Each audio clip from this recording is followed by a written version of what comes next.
హైదరాబాద్ లోని నందీనగర్ లో BRS working president KTR మీడియాతో మాట్లాడుతున్నారు. హకీంపేట ఈ గ్రామ ఆడబిడ్డలు, మా బంజారా ఆడబిడ్డలు అందరూ కూడా పొద్దున్నే హైదరాబాద్ దాకా వచ్చి, అన్న కేసీఆర్ గారి పార్టీ తెలంగాణ కోసం పెట్టిన పార్టీ 24 ఏళ్లు పూర్తి చేసుకొని 25వ సంవత్సరంలో అడుగు పెడుతున్న సందర్భంగా మీకోసం మా వంతుగా ఉడతా భక్తిగా మీరు మాకు మా కష్టంలో అండగున్నారు, మీ కష్టంలో మేముంటామని చెప్పి పొద్దున్నే వచ్చి తలా 1000 రూపాయలు వేసుకొని 1 లక్ష రూపాయల చెక్కు నా చేతికిచ్చి, ఇది మా తరపున మీ పార్టీకి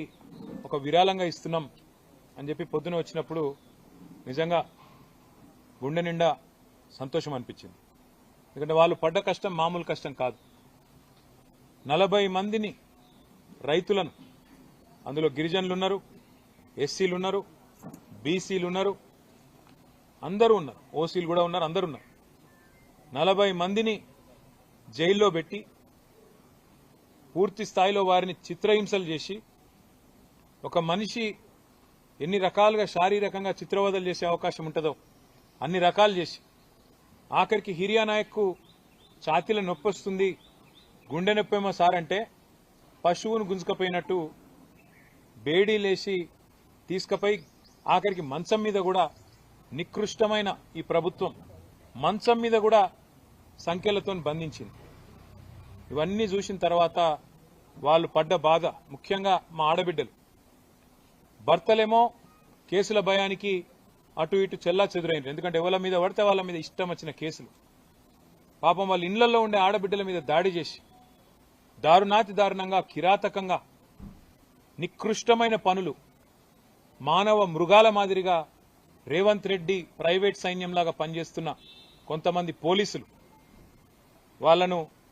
మొలెస్ట్ చేసినారు, అసభ్యంగా ముట్టినారు, అసభ్యంగా ఆడకూతుర్ల మీద, సొంత చెల్లెళ్ళు, సొంత కుటుంబ సభ్యులు, ఆడపిల్లలు ఉంటారనే ఇంగితం కూడా లేకుండా వాళ్ళ మీద ఏ దిక్కులేనోళ్ళు కదా అన్నట్టు వాళ్ళ మీద ఆనాడు ఇష్టం వచ్చినట్టు చేతులు వేయడం, తాకకూడని చోట తాకడం, నికృష్టంగా కామాంధుల మాదిరిగా ఆ రోజు దుర్మార్గంగా దాడి చేసినారు. ఇవన్నీ చూసిన తర్వాత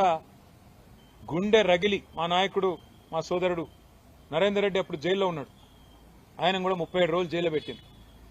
గుండె రగిలి వాళ్ళందరూ మా దగ్గరికి వస్తే, ఇదే తెలంగాణ భవన్కి వస్తే